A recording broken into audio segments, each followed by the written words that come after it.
Hello বন্ধুরা, আজকের ভিডিওতে আপনারা শিখতে পারবেন বা জানতে পারবেন কি করে আপনার আইডেন্টিটি কার্ড বা ভোটার কার্ড ডাউনলোড করবেন আপনার অ্যান্ড্রয়েড মোবাইল দিয়ে। তো খুব সহজে আপনার অ্যান্ড্রয়েড মোবাইল দিয়ে ভোটার কার্ড ডাউনলোড করতে পারবেন এখন, এবং সেই ভোটার কার্ডটি দিয়ে আপনি প্রিন্ট আউট করে ভোট দিতে যেতে পারবেন আপনার কাছে যদি ভোটার কার্ড না থাকে বা ভোটার কার্ড হারিয়ে গিয়ে থাকে।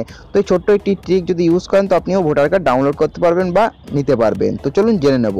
কিন্তু ভিডিওটি শুরু করার পূর্বে আপনার সবার কাছে একটি ছোট্ট রিকোয়েস্ট করবো, আপনি যদি ভিডিওটি প্রথমবার দেখছেন অবশ্যই ভিডিওটিকে একবার লাইক করবেন। লাইক করলে আমাদের মনোবল বাড়ে, এবং আপনি যদি আমাদের চ্যানেলে প্রথমবার ভিজিট করে থাকেন তো অবশ্যই চ্যানেলটিকে লাল কালার প্রেস করে এটিকে কালো কালার করে দেবেন, এবং কালো করার সাথে সাথে একটি সাইডে বেল আইকন চলে আসবে, বেল আইকনও প্রেস করে দেবেন, এবং একটুখানি নিচে চলে যাবেন। নিচে যাওয়ার পরে একটি কমেন্টস বক্স পেয়ে যাবেন।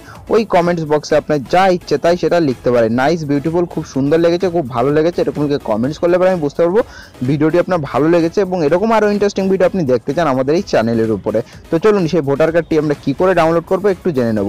তো আপনাকে গুগলে গিয়ে সার্চ করতে হবে ইলেকশন কমিশন, এবং এই যে সাইট আছে সাইটের লিঙ্কটাও আমি আপনাদের এই ভিডিওটি ডেসক্রিপশন বক্সে দিয়ে রেখেছি, আপনি ওখান থেকে ওই লিঙ্কে গিয়েও ভোটার কার্ড ডাউনলোড করতে পারবেন। তো এখানে দেখতে পাচ্ছেন search name of in voter list, তো এটার উপর আপনাকে ক্লিক করতে হবে। এই সাইডের ভিতর আসার পরে search name in voter list, তো এটাতে উপর আপনি যখনই প্রেস করবেন তো নিচে চলে আসবে। এখানে আপনাকে আপনার নাম জিজ্ঞাসা করবে, আপনার বাবার নাম কি, আপনার বয়স কত, আপনার জেন্ডার কি, এবং আপনার স্টেট কি, আপনার জেলা কোনটা, এবং এই সমস্ত দেওয়ার পরে আপনি এখানে যে ক্যাপচার কোডটি আছে ক্যাপচার কোডটি ফিল করার পর সাথে সাথে এটাকে আপনি ডাউনলোড করতে পারবেন পিডিএফ ফাইলে, এবং এটি পিডিএফ ফাইলে ডাউনলোড করার পর আপনি এখন আপনার অ্যান্ড্রয়েড মোবাইলে দেখতেও পাবেন, এবং এটিকে আপনি প্রিন্ট আউট করে নিয়ে যে ইলেকশন বা ভোটার কার্ডে যে নাম্বারটি দেবে সেই নাম্বারটি নিয়ে আপনি প্রিন্ট আউট করলে পরেই আপনি এখন গিয়ে ভোট দিতে পারবেন আপনার যদি ভোটার কার্ড হারিয়ে গিয়ে থাকে। তো এই ছোট্ট একটি ট্রিক যদি আপনার ভালো লেগে থাকে অবশ্যই আমাদের এই ভিডিওটিকে একবার লাইক করে দেবেন এবং নিচে একটি কমেন্টস করে দেবেন। তো ভিডিওটি দেখার জন্য আপনাদের সবাইকে অসংখ্য ধন্যবাদ।